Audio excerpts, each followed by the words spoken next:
நீங்க PhonePe, GPay, Paytm இந்த மாதிரி யூபிஐடி டிரான்சாக்சன் பண்ற நபரா இருந்தீங்களா இந்த அப்டேட்டை மிஸ் பண்ணாம பாருங்க. அப்படி இல்லைன்னா நஷ்டம் உங்களுக்கு தான்.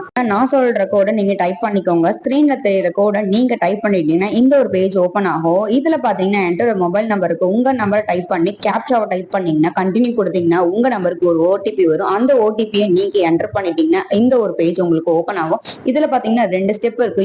யூபிஐ டிரான்சாக்சன் ரிலேட்டட் இஷ்யூ இல்லைன்னா ஷோ மை ஆட்டோ பே அப்படிங்கிறது இருக்கும்.